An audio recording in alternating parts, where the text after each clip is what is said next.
So you're still renting in BC, but you have hopes and plans of being able to buy your own home one day down the road? Well, John here and we have something that we want to share with you because the government has just released something brand new this year to be able to help you save up for that. If you are new to this channel, make sure to go down below this video and subscribe so you can get updated on the real estate market and everything happening in the Greater Vancouver area. I'm Jonathan Lerner with the Vancouver Life Real Estate Group, and I'm here with John Chan, a wealth management advisor, and we want to share this with you. It's something called the FHSA, and it's something brand new that came out just this year in 2023. So, John, what is this that can help first-time home buyers?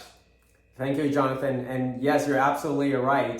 This account just started in 2023 called the First Home Savings Account, designed to help potential first-time home buyers. Now, let me show you how it works in the slide. When you make a contribution to the account, you will get a tax deduction similar to how RRSPs work. But when you withdraw the money in the FHSA for the purchase of a new home, the withdrawal is tax-free, similar to a TFSA. Plus, you do not have to recontribute back to the account, which is better than the RRSP's first-time home buyers program. So therefore, when used properly, it combines both the benefits of a RRSP and a TFSA. The contribution limit is $8,000 a year, and any unused contribution room of maximum $8,000 can be carried over to future years once you have opened a FHSA. The maximum total contribution is $40,000. So really, it takes 5 years of that maximum $8,000 to max out the entire program. Eligible investments products include inside the FHSA are similar to RSPs and TFSAs, such as mutual funds, segregated funds, stocks, GICs, etc. All right, awesome, John. That is really, really important information. And I think one of the biggest things that I really want to push and highlight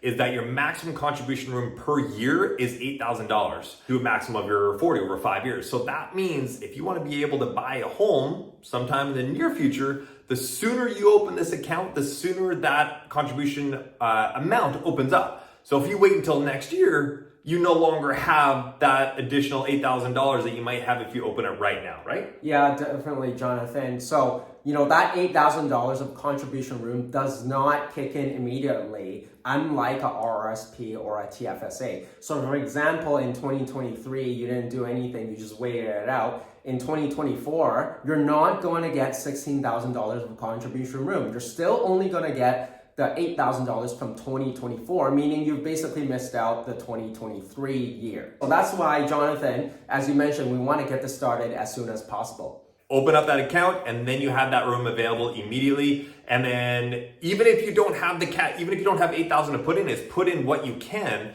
So you open up that full amount to the full capacity of being able to contribute when you do have the money.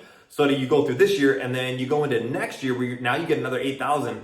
You have $16,000 total contribution room. Even if you've only put in $2,000, you have another $14,000 to still be able to contribute when you do have that cash flow.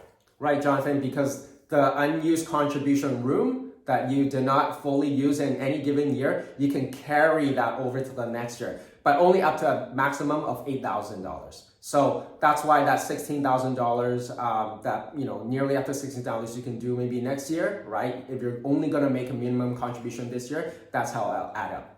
On top of that, John, is there anything else to know about the program?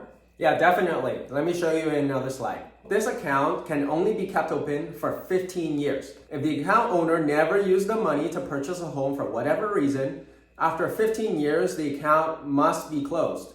But their money can be transferred to tax-free to a RRSP account without requiring any RRSP contribution room. So in reality, even if you don't have plans to ever buy a home, you can still use the FHSA as a tax deduction vehicle. It's almost like getting an extra $40,000 of RRSP contribution room, even if you're maxed out on RRSPs or for whatever reason you're not eligible for RRSPs to begin with. Awesome, John. Thank you so much for the information. I think it's something that every single first-time or future person who has goals of purchasing real estate down in the future should be looking at more in depth. And, there's a lot to navigate. I know, there's the RSPs, there's the TFSAs, there's this new FHSA. Which one should you do? Or should you do all the three, right? And that's kind of where I come in. I really recommend you to contact one of us so that I can sit down with you for a complimentary financial needs analysis to share the full details to you and to assess your situation, whether which one or all of the above is right to do. Awesome. Thanks so much for watching, everybody. If you want to get in contact with John, his info is right down below this video in the description there. Feel free to click that link to be able to go and contact him and find a little bit more. If you got some value from this video, please make sure to like, to subscribe, and to click that bell so you get notified of all the future videos that come out to be able to help you when it comes to both purchasing and selling your home in the Greater Vancouver area.